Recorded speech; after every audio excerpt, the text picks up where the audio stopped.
talaga sa performance. Doon muna tayo. Sige, so start muna tayo sa hindi ako sobrang galing mag-basketball. Marunong lang ako mag-basketball. Pero I think as you go along watching basketball games, simula bata ka, makakakita ka ng usual or typical parang ginagawa ng diskarte ng mga coaches. And then, medyo naglalaro din ng basketball. So, medyo may alam ka din kung paano talaga yung sistema, paano siya nilalaro. So, doon nang gagaling yung opinion ko right now. And I'll be straight, when it comes to Chot Reyes, caliber coach naman talaga. Nung early years niya sa PBA, nung nagko-coach pa siya sa TNT. Sa TNT. Right? Nakita mo naman yung glory years nila. Like, nagba-back-to-back championship talaga sila. So, when you mention Chot Reyes, caliber coach talaga siya. Given na yun. And yung transition muna kay Tim Cone, up until now, andun pa rin yung name niya sa mga top coaches. Diba? So, meron silang different set of, I would say, system or plays. And then, pagdating dito sa Gilas, parang dun lumabas na mas effective yung ginagamit na system ni Tim Cone compared kay Chot Reyes. Kasi I'm not sure kung sa akin lang as a viewer, nung nandun si Clarkson under kay Chot Reyes system, everything nag-flow kay Clarkson eh. Diba? Parang makikita natin yung first couple of quarters, first couple of possessions, okay pa. Like, nagbibigayan pa, nagsiscreen pa. Pero when it comes sa mga crucial moments, doon na nagpo-flow lahat kay Clarkson. And I hate to admit it, pero hindi perfect si Clarkson. So nagkakaroon ng turnovers, forced shots. So doon na nalalaglag yung Gilas. And then when it comes naman dun kay Tim Cone, consistent yung system niya. So yun yung parang nag-spark sa akin na, so iba talaga yung kay Tim Cone and more effective siya dun sa laro nung sa Gilas. Well, overall naman, magkaiba rin kasi ng players. Pero nakita ko lang doon kung parang mas naging effective si Tim Cone as a coach compared kay Chot Reyes. Kasi parang, I feel like may mga dapat ginawang adjustments pa rin si Chot Reyes, kahit magaling na si Clarkson. For me, yun lang siya. So, hindi lang suited talaga yung system ni Chot at saka hindi Tim Cone. Kasi ako nga nung pinapanood ko yung World Cup kasi, di ba, yun nga, yung may mga times, lalo pagka yung mga crucial possession, parang pinipili ni Clarkson. Diba? Hero ball ang nangyayari. Kasi although, di ba, mga first half, third quarter, ganyan, may ball movement konting-konti. Pampahit lang, na basketball team kami. Kaya, kung sino mainit, sige, pasa ko dyan. Diba, si Dwight, mainit ngayon, pasa ko sa'yo. Parang gano'n nangyayari. Kasi ako, as a viewer, kasi, syempre, player din tayo, parang nangyayari nun, parang sa akin nako-compare ko yung, although sasabihin nila na dribble drive offense yung niraran ni Coach Chot Reyes, parang nakikita ko yung mga ganung play sa interbarangay, sa barangay league, sa yung mga hinuhugot, no? Hinuhugot ko to, bigay niyo yung bola dito. Eto, meron. Kasi ako talaga, honestly, hindi ako nakatungtong sa ganung level ng laro. Pero syempre, hindi ko naman masasabi na casual viewer tayo kasi naging player din tayo, pareho. Kasi iba talaga yung sistema eh. Kasi iba pagka may flow. Although iba yung hinawakan nila mga players sa Asian Games, saka dun sa World Cup, makikita mo na yung sistema eh. Kasi si Tim Cone, niraran niya is free-flowing tsaka triangle offense. Kita naman natin nung pumutok si Brownlee kung kailangan lang talaga siya. Hindi siya yung all the way buong laro. Simula sa kanya nagpo-flow yung offense. Na hindi porke na ganito kang klaseng player, sa'yo na. Kay Tim Cone kasi kahit nga sino, binabangko niya eh. Binabalasan niya yung tao talaga. Halimbawa si Scotty, pangit laro. O sige, upo ka muna ilang minutes. Si Alas. Si Alas, maganda laro. O di ikaw muna. Kasi nangyayari nun kay Chot Reyes, kahit na pinipilit eh. Sabihin natin 6-man ng NBA, 6-man of the year ng NBA. Siyempre, di natin tatanggal kay Clarkson yung ganun. Pero, dun sa international games, makikita naman natin hindi effective eh. True. Kasi di ba nung nag-champion is in Germany, hindi lang naman si Schroeder ang umiscore. Hindi. I think kahit sino doon, pagka binigyan ng bola, alam nila yung gagawin talaga nila. Hindi sila yung pagka-receive ng bola, hanapin ko asan si Schroeder. Asan yung ace player namin. Doon kay bibigay. Hindi siya ganun eh. And I think naka-apekto rin siguro yung timing ng dating ni Clarkson sa Pilipinas to train. Kasi parang Late siya nakapag-commit yata sa Gilas Late, oo. nun. Pero yung iba, like yung sa Team US na lang, nag-start na sila ng training camp nila. And then si Clarkson, parang late nag-commit sa atin. So, wala din siguro time for them to practice. Pero sa akin yan, as a coach as a coach lang. Malayo kami, pero as a coach, kung ako yun, dapat ikaw yung mag-impose ng system dun Oo. sa player Hindi mo. yung ikaw Hindi ikaw mag-a-adjust yung sa player. mag-a-adjust dun sa player mo. Kasi kapag nangyari yun, ikaw, naglalaro ka ng basketball. Ako, naging player din ako. Hindi man basketball, pero swimming. Pero may ego kasi talaga. Oo, Like, alam ko meron magaling talaga. yung doon sa ginagawa ko. Pero coaches are there for a certain reason. And sila yung magre-remind sa'yo na pwedeng mas maging maganda yung ginawa mo kung ganito. Diba? So for me, yun dapat yung role na ginawa ni Chot. Na if ganun lang sana, maybe, just maybe, better yung result or Oo. mas okay yung result. Kasi tamo yung kay Brownlee nitong nakarang Asian Games. Mm. Although siya talaga yung parang star player, kumbaga, superstar caliber talaga naman eh. Kita naman natin yung laro niya eh. Pero pinapahinga siya, tapos yung offense hindi sa kanya lang umaasa. Hindi one man. Hindi one-man team. Halimbawa, inside pass kay Junmar, tapos yung apat na ibang players nag-iikutan, nag-i-screenan, para ma-open. Kasi nga, mas effective yun, hindi masyadong nakakapagod para sa Isang player offensive lang. player. Eh, kay Clarkson nun, kung makakompare natin, Siya nagbababa ng bola siya minsan. nagbababa, siya nagseset. O kaya, kapag ka naubos na yung shot clock, titira na lang din niya. tira na. Worst case scenario, turnover pa eh. Totoo yun. Kaya ngayon, after ng performance natin sa World Cup, at so si Coach Chot, Inulan talaga ng batikos eh. Kasi alam mo naman tayo mga Pinoy, passionate tayo sa basketball eh. Kaya nga sa mga bara-barangay Pati natin home court eh. natin, bro. Home court natin eh. Ayaw natin ng tayo yung tatambakan eh. Sa mga dayo-dayo nga, ayaw magpapatalo kahit ice tubig lang ang Kahit pustahan ice eh. tubig. Can still remember Kahit soft those drinks days. lang ay makikipagsuntukan eh. Totoo. Paano pa, how much more kung World Cup caliber pa yung ano natin, yung nilalaban natin. Grabe. Meron nga, di ba, nung after that, nagpa-interview siya sa isang podcast I heard. Jared Kila Dillinger, Gabe. kila Gabe Norwood, kila Sol Kila Sol, Mercado, yeah. kung saan nag-reply siya dun sa mga tweets or mga comments ng mga fans, Filipino fans sa kanya. Meron dun sinabi, eto, ipa-flash na lang namin dito. Para makita nyo rin. Para kita nyo rin. Lahat, ito, galing dito kay at Apple number 301. Binasa to ni Coach Chot during the podcast. Panoorin nyo na lang dun sa Let It Fly podcast nila, Gabe Norwood. Lahat sinisisi ng bobong coach na ito. Tapos tinagpa talaga at Coach Chot. Maliban sa mga kabobohan niya, pati mga fans sinisisi pa. Nakakaingit nga Japan, merong foreign coach. Tayo, nagtsatsaga sa learning experience. Yung mga quote learning experience. Pero yun Pero in a way, may point tong sinasabi ng mga fans. Kasi nakikita naman natin dun sa World Cup, puro kahit mga Asian team, mga coach nila, mga European coaches. Foreign. Kasi iba talaga yung atake nila eh.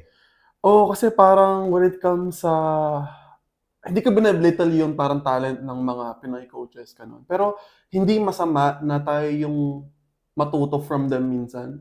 And then let's say for example, ngayon mag-hire tayo ng foreign coach. And then parang isurround mo siya ng mga coaches na natututo pa lang din. And then eventually mag-a-adapt eh. Kasi parang if magsistick tayo sa alam natin ngayon sa kung anong andito ngayon and nakikita natin yung mali na hindi siya gumagana, ba't tayo mag-stick doon, diba? Parang pwede naman tayo matuto din sa iba. And one way for that is hiring someone from the outside eh. Kasi parang based from this comment na, diba? Nagkaroon ng ibang coach yung iba. And nakita naman natin yung changes dun sa system, dun sa laro nila, dun sa development. And why not i-try din natin? So, hindi ko masisi din talaga yung mga fans kung paano sila nag-outrage kay Chot. Kasi alam na ni Chot, ever since yung learning experience na yan, tumanda na tayo na, andun na siya eh. So, andun yung learning experience. So, alam natin na hindi sapat. So, what do we do after that?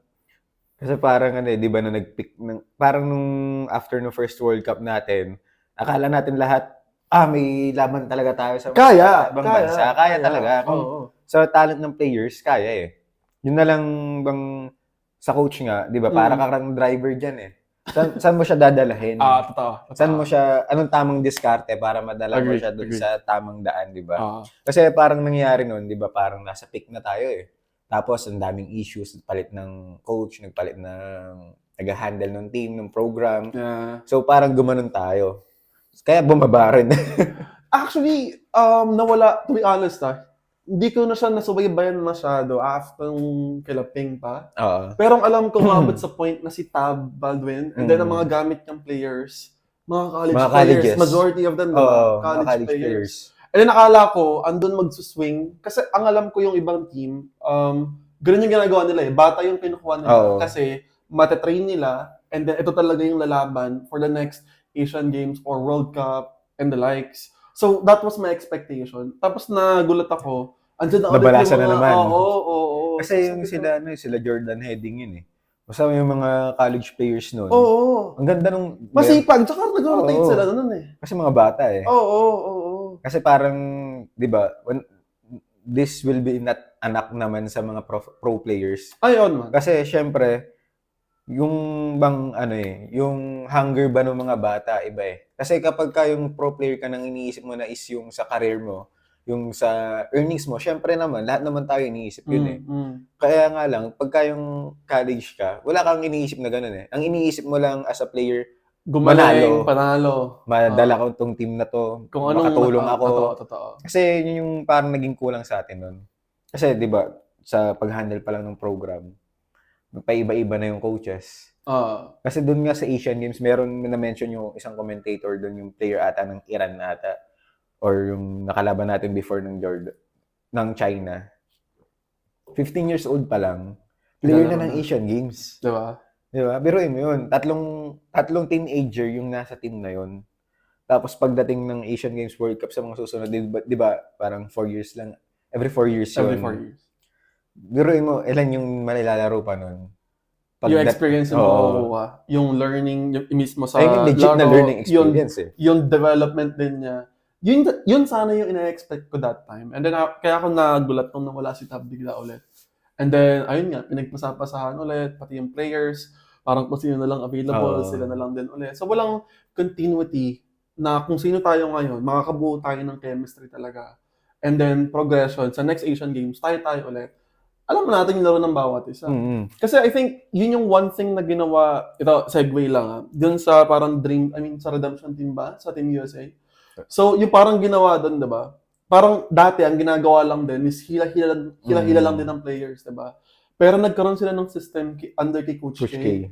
Kung sino tayo ngayon, magpa-practice pa rin tayo kahit wala tayong tournament. Pero andun yung magkakaamuyan tayo ng mga laro. Para next na mga laro, hindi tayo baguhan.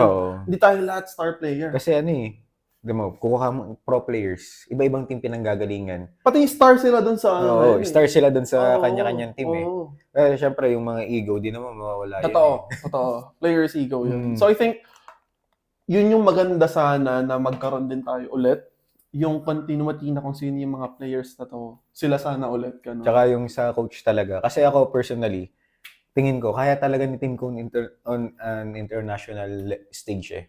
Kasi kita naman natin sa Asian Games, 2 weeks lang yung preparation, gold medal. Pero natulungan ka agad niya yung mga players. Pero yung nilista pa niya sa kanya na pinasubmit ng SBP sa committee ng Asian Games. Puro kung sino-sino mga players.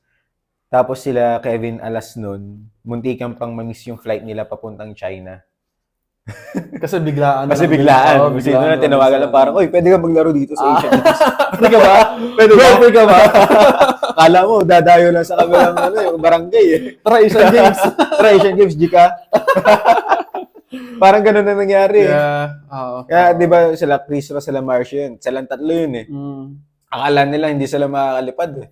Kasi para makalipad ka nun, syempre kailangan mo visa. Preparation. Oo. Syempre, kung ikaw, bago kang sali sa team, di mo pa nakakasama sa practice mga kasama mo, ano i-expect mo? For sure. Kahit naman yung ako kahit na fan talaga ako ng Gilas Pilipinas, syempre, iniisip ko, walang masyadong chemistry to. Kahit pa gaano kagaling yung coach. Totoo. Kasi kailangan mo ng practice. Kailangan mo hindi lang yung practice, pero dapat yung bawat isa, alam yung laro kasi para alam kung saan mag-fit, kung paano mag-fit. Kasi basketball for me, it's always a 5-man game, di ba? Oo. May mga certain role na dapat ginagawa yung isa. Hindi siya parang one-man show. So, ikaw, kung hindi mo amoy, kung hindi mo kilala yung laro nito, even if, kapag ka napapanood mo lang, ang hirap niya kapag ikaw mismo yung andun. Kasi malay mo, gusto niya yung bola, nasa taas, nasa may ibabaw pala. Gusto niya yung bola, nasa may poste na, di ba? Yung mga ganun, parang malalaman mo lang siya kapag ka mismo nasa game na. Kaya very important yung mga practice. So yung mga biglaan na hindi na pag-researchan, na pwede namang nagawa ng mas maaga. Oo, di ba? Yun sana. Tapos ito pa yung speaking dun sa mga comments about kay Chot. At Coach Chot, sa panahon ngayon, huwag kang iyakin. Coaching is leadership at dapat matibay ka sa batikos. Mga reasonings mo, pang kanto, Coach. I'd say that's true. Kasi pag nakikita ko yung interviews ni Chot, I wouldn't say na scripted, pero yun lang naman din yung naman. Kaya nga sumigat yung learning experience niya, diba? Tsaka ako naman, as an audience, as a fan din, halimbawa na national team, and kahit naman saang bansa ka pumunta, kapag ka natalo yung team mo, hindi naman sinisisi yung player. Accountability. Na ikaw ako yung coach, dapat ganito yung ginawa dapat namin. Mas nakapag-prepare na maaga, nakapag-adjust. It's not really blaming kung sino-sino. Sa akin, tulad ng sinabi niya, I'll agree with you, bro, Greg. Accountability talaga. Kasi kapag ka-leader ka, ikaw yung magli-lead sa tao mo. Now, whatever happens from there, kung may magkamali dyan, akin yun. Parang inakay ko yun eh. Kumbaga ako yung nag-head nito, whatever happens na mali or good, akin to. So, from the time na yung leader mo yung nagpo-point ng fingers and hindi siya yung nag-acknowledge, parang ang hirap itrato as siya yung leader ng team talaga or siya yung coach ng team. Kasi, so pa nagkamali ako, lalaglag mo ako, tatawag mo under the bus. Tsaka diba? Parang ang nangyari dyan, kasi parang pagka tinatrash talk siya, or binabash siya ng mga fans, pinapatulan niya.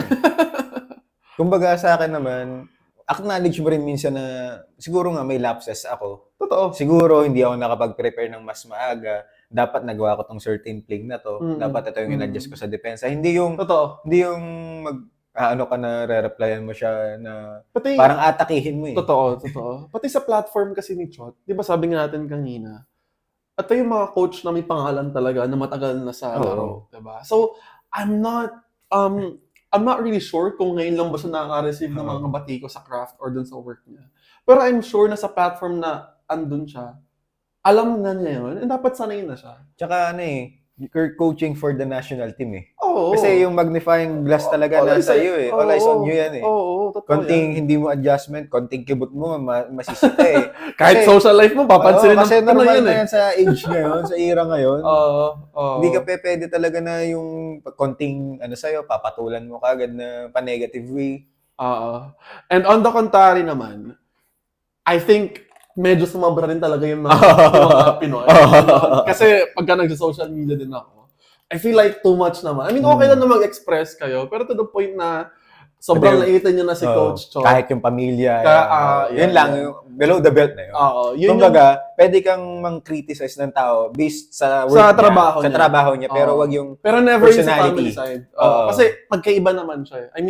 Hindi porket mali yung nagawa niyang trabaho or nagkamali siya sa isang aspeto. Doesn't mean na masama na siyang tao or lahat pati pamilya niya dadaway na. It was just too much. Sabi ko, grabe na to.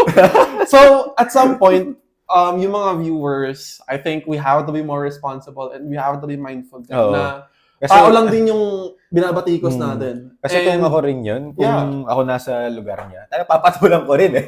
May mga ganong level talaga din eh. Kasi, kahit kami nagsasabi dito na dapat may accountability ka, pero ilagay nyo rin sa yung pwesto nyo sa kanya. So, ito yung learning experience ulit natin. As a viewer, as a mambabatikos, diba? Kumbaga, pwede naman batikusin natin siya about dun nga sa player rotation, substitution. Pero yung mga personal life niya, labas tayo doon. Kanila na yun. Kanila yun. Yung last na kinuha namin dun sa screenshot dun sa podcast nga, dun sa Let It Fly, dun sa interview kay Coach Chot is galing kay Chris, mag-step aside ka, Coach Chot.